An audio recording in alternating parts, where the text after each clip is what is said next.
എടുക്കുന്നത്. MS ഇതിൽ ഒരു കാര്യം കൂടി വരാനുള്ളത്, ഏതെങ്കിലും കാരണവശാൽ PV അൻവർ മത്സരിക്കുന്ന ഒരു അവസ്ഥ വരികയാണെങ്കിൽ LDF സർക്കാരിൻ്റെ ഇതുവരെയുള്ള ഭരണത്തോട് വെറുപ്പുള്ളവർ, എതിർപ്പുള്ളവർ, അതേപോലെ PV അൻവർ LDF സർക്കാരിനെതിരെ, പിണറായിനെതിരെ മുന്നോട്ട് വച്ചിട്ടുള്ള ആരോപണങ്ങൾ, അതിൻ്റെയൊക്കെ അടിസ്ഥാനത്തിൽ എന്നാൽ PV അൻവറിന് വോട്ട് ചെയ്ത് കളയാമെന്ന് വിശ്വസിക്കുന്ന ചിലരെങ്കിലും ഉണ്ടായി എന്ന് വിചാരിക്കുക.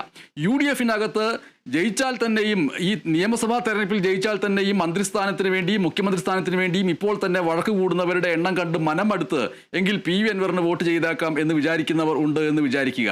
അങ്ങനെ ഈ ഒരു നിയമസഭാ ഉപതെരഞ്ഞെടുപ്പിൽ വിരലെണ്ണാവുന്ന വോട്ടുകൾ പോലും പ്രധാനപ്പെട്ട ഒന്നായി തീരുന്ന ഒരു സാഹചര്യത്തെ എങ്ങനെയാണ് കാണേണ്ടത്?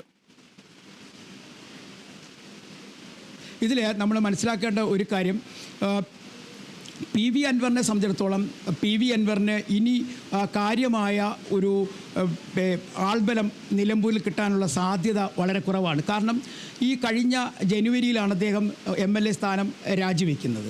ഒപ്പം ആ ജനങ്ങളിലേക്ക് പറഞ്ഞു വന്ന കുറേ കാര്യങ്ങളുണ്ട്. ഒരു MLA എന്ന നിലയ്ക്ക് അദ്ദേഹം മനഃപൂർവ്വം അദ്ദേഹത്തിൻ്റെ പദവി വലിച്ചെറിഞ്ഞുകൊണ്ട് പോയി എന്നുള്ള മറ്റൊരാരോപണം ഒരു സ്ഥലത്ത് നിൽക്കുന്നു. ഇതെല്ലാം നിൽക്കുമ്പോഴും അൻവറിന് കാര്യമായ തരത്തിൽ ഒരു വോട്ട് നിലമ്പൂരിൽ നിന്ന് കിട്ടാനുള്ള സാഹചര്യം കുറവാണ്. കാരണം കഴിഞ്ഞ പ്രാവശ്യങ്ങളൊക്കെ തന്നെ കോൺഗ്രസ് ഒന്ന് കണ്ണടച്ച് സഹായിച്ചത് കൊണ്ടാണ് 2600-ലധികം വോട്ടുകളുടെ ഭൂരിപക്ഷത്തോടു കൂടി PV അൻവറിന് അവിടെ നിന്ന് ജയിക്കാൻ കഴിഞ്ഞത്. അത് മാത്രമല്ല പാർട്ടിയുടെ പൂർണ്ണ പിന്തുണയുണ്ടായിരുന്നു. CPIM-ൻ്റെ വലിയ പിന്തുണ കൂടി ലഭിച്ചതുകൊണ്ടാണ് അദ്ദേഹത്തിന് അവിടെ നിന്ന് ജയിക്കാൻ കഴിഞ്ഞത്. നിലവിലെ ഇപ്പോഴത്തെ സാഹചര്യത്തിൽ UDF-ൽ നിന്ന് വോട്ട് കാര്യമായി അൻവറിലേക്ക് പോവില്ല.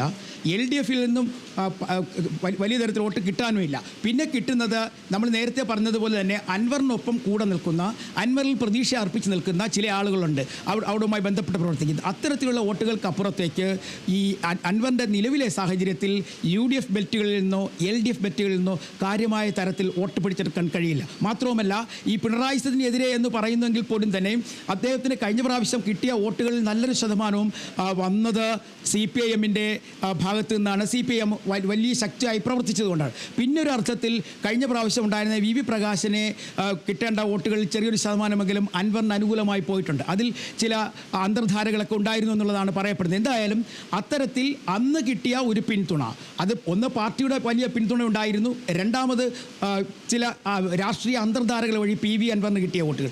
ഇത്തവണ അത്തരത്തിൽ ഒരു വോട്ടും PV അൻവറിലേക്ക് പോകില്ല. ഒരു മുന്നണിയെയും പരാജയപ്പെടുത്തുന്ന തരത്തിൽ കാര്യമായ തരത്തിൽ വോട്ട് പിടിക്കാൻ അൻവറിന് കഴിയില്ല. അൻവറിൻ്റെ നിലനിൽപ്പ് ഇതോടുകൂടി ഒരു പക്ഷേ മറ്റേതെങ്കിലും രീതിയിൽ അടയപ്പെടും എന്ന് വേണമെങ്കിൽ പറയാം. അതിനപ്പുറത്തേക്ക് അൻവർ ഒരു പക്ഷേ മത്സരിക്കാനുള്ള സാധ്യത വളരെ വിരളമാണ്. കാരണം ഈ പ്രത്യേക സാഹചര്യത്തിൽ മത്സരിച്ച് കുറഞ്ഞ വോട്ട് വാങ്ങുന്നതിനേക്കാൾ നല്ലത് മത്സരിക്കാതിരിക്കുന്നതായിരിക്കും നല്ലതെന്ന് തീരുമാനമെടുക്കും. അതിൻ്റെ ഒരു കാര്യമാണ് അദ്ദേഹം ഇന്ന് രാവിലെ വാർത്താ സമ്മേളനത്തിൽ പറഞ്ഞത്. തനിക്ക് 24 മണിക്കൂറൂടെ തരുന്നു ഈ പ്രശ്നങ്ങൾ പരിഹരിക്കുന്നതിനെന്ന് പറയുന്നു. സ്ഥാനാർത്ഥി പ്രഖ്യാപനം ഇപ്പം നടത്താൻ തീരുമാനിച്ചതാണ്, എന്നാൽ അതിൽ നിന്ന് ഞാൻ പിന്മാറുന്നു, 24 മണിക്കൂറൂടെ കാത്തിരിക്കുമെന്ന് പറഞ്ഞതിൻ്റെ അർത്ഥം അൻവറിന് തന്നെ വലിയ പ്രതീക്ഷകൾ, ഒരു മുന്നണിയും തോൽപ്പിക്കാൻ കഴിയുമെന്നുള്ള പ്രതീക്ഷ അൻവറിനില്ല. MS അതെ, D. ബിനോയാണ് തിരുവനന്തപുരത്ത് നിന്ന് LDF സ്ഥാനാർത്ഥിയായി M. സ്വരാജ് പ്രഖ്യാപിക്കപ്പെട്ടിരിക്കുന്ന ഈ വേളയിൽ ആ വാർത്തയെ വിശകലനം ചെയ്തുകൊണ്ട് വിശദീകരിച്ചുകൊണ്ട് സൂചിപ്പിച്ചത്. നിലമ്പൂർ നിയമസഭാ ഉപതെരഞ്ഞെടുപ്പിൽ കരുത്തനായ സ്ഥാനാർത്ഥിയെ കളത്തിലിറക്കിയിരിക്കുന്നു LDF. CPIM സംസ്ഥാന സെക്രട്ടേറിയറ്റ് അംഗം M. സ്വരാജാണ് നിലമ്പൂരിൽ UDF സ്ഥാനാർത്ഥി ആര്യാടൻ ഷൗക്കത്തിനെ നേരിടുക. ഇപ്പോൾ തന്നെ അവിടെ LDF പ്രവർത്തകർ വലിയ രീതിയിലുള്ള ആവേശകരമായ പ്രകടനങ്ങളൊക്കെ ആരംഭിക്കുകയും ചെയ്തിരിക്കുന്നു. മറ്റു വാർത്തകളിലേക്ക് പോകാം.